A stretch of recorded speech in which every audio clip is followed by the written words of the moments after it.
5G बहू। सुमित्रा जी का बेटा था अमित और बहू का नाम था अमृता। सुमित्रा जी की बहू की बातें सुनकर ऐसा लगता था कि जैसे वो बहुत इंटेलिजेंट है, क्योंकि उससे कभी भी कोई भी सवाल पूछो फट से जवाब दे देती थी। अरे भाई, उसके जवाब से तो गूगल भी पीछे रह जाता था। और इसलिए कम से कम सुमित्रा जी के घर में तो किसी को भी गूगल की जरूरत ही नहीं पड़ती थी। जब भी घर में कोई बात चलती, कोई कुछ भी कहता, तो अमृता फट से कह देती, ये तो मेरे साथ भी हुआ था, मुझे इसके बारे में सब मालूम है। एक दिन सुमित्रा जी अमित और अपनी बहू अमृता के साथ अमित के बुआ जी, फूफा जी यानी कि मुकेश और उर्मिला जी के यहाँ पर मिलने के लिए गए। अरे बहुत अच्छा किया अमित बेटा, इतने दिनों के बाद आए हो तुम। हाँ सुमित्रा भाभी, कभी तो आ जाया करिए अपने बच्चों को लेकर। आपकी बहू के आने से तो हमारे घर में भी रौनक आ गई है। वो क्या है ना, अमित ऑफिस के काम में बहुत बिजी रहता है, इसलिए उसे तो वक्त ही नहीं मिल पाता। अच्छा, लगता है नौकरी काफी मुश्किल है अमित की। अरे नहीं फूफा जी, ऐसी कोई बात नहीं है। आप तो जानते हैं ना प्राइवेट जॉब में कितना काम होता है। अरे कोई समझे ना समझे, मुझे तो पता है प्राइवेट नौकरी में इतना काम करना पड़ता है कि इंसान की आफत आ जाती है। लेकिन बेटा, तुमने तो कभी जॉब की ही नहीं, तुम्हें कैसे पता? अरे जॉब नहीं की तो क्या हुआ मम्मी जी, सब जानती हूँ मैं। सबसे पहले ऑफिस में जाओ, वहाँ पर अपनी एंट्री डालो, उसके बाद दिन भर सिस्टम पर बैठकर काम करो। चारों तरफ कैमरे लगे होते हैं, आप अपनी नजर इधर की उधर नहीं कर सकते। उसके बाद दिन भर बॉस की चिक चिक सुनो, वो अलग से। यही सब होता है, मुझे ना सब पता है। अरे बहू रानी तो काफी इंटेलिजेंट है, हर बात की खबर है इसको। थोड़ी देर बाद, अब देखिए सुमित्रा भाभी, इतने दिनों के बाद आई हैं आप, खाना खाकर ही जाना, ऐसे तो मैं आपको जाने नहीं दूंगी। वैसे बुआ जी, खाने में क्या बनाया है? वो क्या है ना बेटा, आज तुम्हारी बुआ जी की तबीयत थोड़ी ठीक नहीं थी, इसलिए हमने सोचा कि जब तुम लोग यहाँ आ जाओगे तो बाहर से खाना मंगवा लेंगे और साथ में बैठकर खाएंगे। लेकिन बस प्रॉब्लम इतनी सी है कि मुझे बाहर से खाना ऑर्डर करना नहीं आता। सोचा जब अमित आएगा तो उसी को बोल दूंगी। अरे मुझे आता है ना, मैं कर देती हूँ ऑर्डर। बताइए क्या क्या मंगाना है आपको? इटालियन, कॉन्टिनेंटल, इंडियन, पंजाबी, सब पता है मुझे। क्या बात है बहू, क्या घर में भी खाना रोज बाहर से ऑर्डर करती हो? अरे नहीं बुआ जी, ऐसी कोई बात नहीं है, बस मुझे ना सब पता है। कोई बात नहीं अमृता, मैं अपने फोन से ऑर्डर कर देता हूँ। अरे क्या बात है, आजकल ऑनलाइन डिलीवरी पर कोई ऑफर नहीं चल रहा है, वरना काफी पैसे बच जाते। कैसी बात करते हैं अमित, मैं कह रही हूँ ना मुझे सब पता है। मुझे एक बहुत अच्छा ऑनलाइन डिलीवरी वाला मालूम है, जहाँ पर 50% ऑफ मिल जाएगा। और आज तो वैसे भी फ्राइडे है ना, फ्राइडे को तो उस पर 50-70% ऑफर मिलता ही मिलता है। अरे क्या बात है, इसके बारे में तो मुझे पता ही नहीं था। अरे बेटा, जिस चीज के बारे में किसी को पता नहीं होता, हमारी बहू को पता होता है। एक काम कर, तू उसी को ऑर्डर करने दे। क्या बात है अमृता बेटा, तुम तो बहुत इंटेलिजेंट हो, सब कुछ जानती हो। कुछ दिनों के बाद सुमित्रा जी की कुछ सहेलियां उनसे मिलने के लिए आती हैं।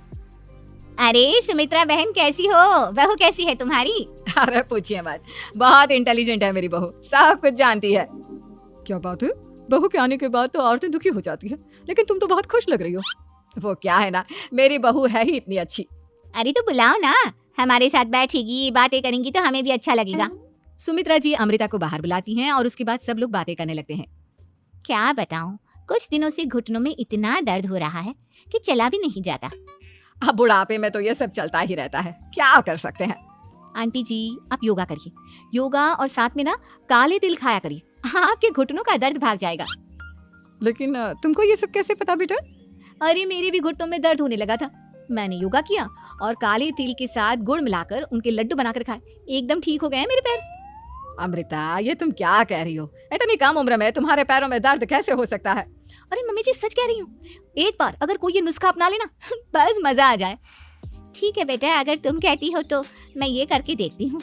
मुझे सब पता है आंटी जी, ये मेरे साथ हो चुका है, इसीलिए तो बता रही हूँ मैं आपको, ऐसे नहीं बताती किसी को। कुछ दिनों के बाद अमित अमृता को अपने दोस्तों के साथ घूमने के लिए ले जाता है।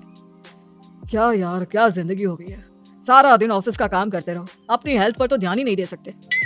अरे क्यों नहीं दे सकते अपनी हेल्थ पर ध्यान, सब दे सकते हैं, इंसान चाहे तो कुछ भी कर सकता है। क्या बात है भाभी, आप इतनी श्योरिटी के साथ कैसे कह सकती हैं? अरे आजकल ना एक से एक एप्लीकेशन है मार्केट में, और जानते हैं उसमें कुछ एक्सरसाइज तो ऐसी बताते हैं जिन्हें आप अपने ऑफिस में बैठे बैठे, मेरा मतलब लैपटॉप पर काम करते करते भी कर सकते हैं। अमृता, ऐसी एक्सरसाइज के बारे में तो मुझे भी नहीं पता था, तुम्हें कैसे मालूम? अरे मुझे सब पता है, हर चीज की खबर रखती हूँ मैं, जानते हैं ना आप। लेकिन ऐसी कौन सी एप्लीकेशन है और ऐसी कौन सी एक्सरसाइज है भाभी? एक मिनट, मैं आपको अपने मोबाइल में दिखाती हूँ। अरे वाकई में भाभी तो सही कह रही है, देखो यार, इसमें कितनी अच्छी एक्सरसाइज दिखाई गई है। अपनी चेयर पर बैठे बैठे एक्सरसाइज भी कर लो, काम भी और हेल्थ भी। वाह भाभी वाह, मजा आ गया। लेकिन अमृता तुम्हें इस बारे में कैसे पता? अब मेरे साथ जो चीज हो चुकी है उसके बारे में तो मुझे पता होगा ही ना अमित। मतलब तुम कब ऑफिस में काम करने गई जो तुमने ऑफिस करते करते एक्सरसाइज की? मैं जो किचन में काम करती हूँ अमित, घर के काम, वो किसी ऑफिस के काम से काम है क्या? बस मैं भी वो सब करते करते इनमें से कुछ एक्सरसाइज ट्राई कर लेती हूँ, इसलिए मुझे सब पता है। सही है यार, तुम तो बहुत इंटेलिजेंट हो। कुछ दिनों के बाद ये क्या है? एक दोस्त ने मेरे साथ एक मजाक किया है लेकिन समझ में ही नहीं आ रहा। अरे बेटा तो अमृता से पूछ लेना, उसके पास कोई ना कोई जवाब जरूर होगा। ठीक कहती है मम्मी जी, मैं सब जानती हूँ। लेकिन अमृता ये थोड़ा मुश्किल है, सोच लो। मेरे लिए कुछ भी मुश्किल नहीं, दुनिया की कोई भी पहेली हो मैं चुटकी में सॉल्व कर लेती हूँ। अच्छा ठीक है, देखो मेरे दोस्त ने मुझे एक खाली पेपर दिया है और कहा है कि इस पर उसने मेरे लिए कुछ मैसेज लिखा है। अब एक बात बताओ यार, खाली पेपर पर I mean, जिस पर कुछ भी नहीं लिखा हुआ उसे मैं कैसे पढ़कर बताऊं? अरे बस इतनी सी बात, इसे तो मैं चुटकियों में सॉल्व कर दूंगी अमित। लेकिन कैसे बहू, इस पेपर पर तो वाकई में कुछ नहीं लिखा हुआ, एकदम खाली पेपर है, कैसे क्या पढ़ोगी तुम? अमित एक छोटा सा काम करो, जल्दी से एक मोमबत्ती लेकर आओ। अरे बहू, पेपर में आग लगाने का इरादा है क्या? नहीं नहीं मम्मी जी, इस पेपर पर अमित के दोस्त का लिखा हुआ मैसेज पढ़ने का इरादा है। अमित कैंडल लेकर आता है। अब ना बस इस पेपर को धीरे धीरे कैंडल के ऊपर घुमाते रहो, देखना 2 ही मिनट में मैसेज आपकी आंखों के सामने होगा। अच्छा ठीक है, मैं ऐसा करके देखता हूँ। 2 मिनट के बाद। अरे वाकई में इस पर तो अक्षर बनने लगे, लेकिन ये हुआ कैसे? और अमृता तुम्हें कैसे पता? बहुत सिंपल है मम्मी जी, अमित के दोस्त ने नींबू के रस से मैसेज लिखकर उसे सुखा दिया। आप अगर मैसेज पढ़ना हो ना तो पेपर को आग के सामने ले जाओ और लेटर्स अपने आप उभर कर आ जाते हैं। वाह बहू, लेकिन तुम ये सब कैसे जानती हो? अरे मम्मी जी, जब मैं छोटी थी ना तो अपनी सहेलियों के साथ ऐसे ही गेम खेला करती थी। ये तो मेरे साथ कितनी बार हो चुका है, मुझे सब पता है। थैंक यू यार अमृता, तुम्हारी वजह से हमें कुछ भी सोचने की जरूरत ही नहीं पड़ती, तुम सब कुछ बता देती हो। कुछ दिनों के बाद सुमित्रा जी को अमृता के प्रेग्नेंट होने की खुशखबरी मिलती है और सुमित्रा जी अमृता को डॉक्टर के यहाँ लेकर जाती है। देखिए सुमित्रा जी, आपकी बहू की तबीयत बिल्कुल ठीक है, किसी भी तरह की चिंता करने की कोई जरूरत नहीं है, लेकिन हाँ उनको आयरन वाली डाइट खाने की बहुत जरूरत है। ठीक है डॉक्टर साहब, आप बता दीजिए मैं अपनी बहू को क्या क्या खिलाऊं ताकि उसकी तबीयत ठीक रहे और आने वाले बच्चे की भी। अरे मम्मी जी, इसमें डॉक्टर से पूछने की क्या जरूरत है, किशमिश है, अनार है, पालक है, ये सब खाना चाहिए, आयरन का लेवल बिल्कुल बराबर रहता है। अरे वाह, आपकी बहू तो सब कुछ पहले से ही जानती है। ये तो बहुत अच्छी बात है। देखो आयरन के साथ तुम्हें कैल्शियम भी खाना होगा। जानती हूँ मैं, अगर आयरन की खाली सप्लीमेंट लेते हैं और कैल्शियम नहीं लेते तो बॉडी उसे अच्छे से एब्जॉर्ब नहीं कर पाती, सब पता है मुझे। बहू ये भी मालूम है? हाँ मम्मी जी, आप तो जानती है ना, मुझे सब पता है। आपकी बहू की बातें सुनकर अच्छा लग रहा है।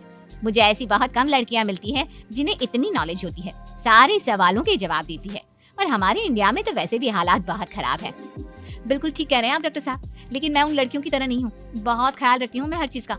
और जानती हैं आप, हमारे घर में तो किसी को किसी चीज के बारे में गूगल करने की जरूरत ही नहीं पड़ती। बिल्कुल ठीक कह रही है अमृता, अरे कुछ भी पूछ लो, इसे सब पता होता है।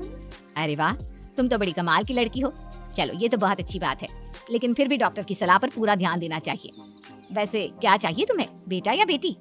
अरे डॉक्टर साहब, कुछ भी हो जाए, बस बच्चा अच्छे से हो जाना चाहिए। मुझे तो दोनों में से किसी से कोई भी परेशानी नहीं। और सुमित्रा जी आप? डॉक्टर मैडम, मुझे तो लड़के और लड़की में कभी भेद करने की आदत ही नहीं है, पोता आए या पोती, मेरे लिए तो दोनों एक बराबर है। सुनकर अच्छा लगा। वैसे आप जानती हैं, हमारे यहाँ पर तो लोगों को बड़ी बेचैनी रहती है ये जानने की कि पेट में लड़का है या लड़की, लेकिन विदेशों में ऐसा नहीं होता। हाँ, वहाँ पर तो सब कुछ पहले से ही बता देते हैं ना। ये भी कोई बात हुई भला? लेकिन तुम्हें कैसे पता कि वहाँ पर सब कुछ पहले ही बता देते हैं? अच्छा हाँ, तुम तो सब कुछ पहले से ही जानती हो ना, तुम्हारे साथ तो सब कुछ पहले से ही हो चुका होता है।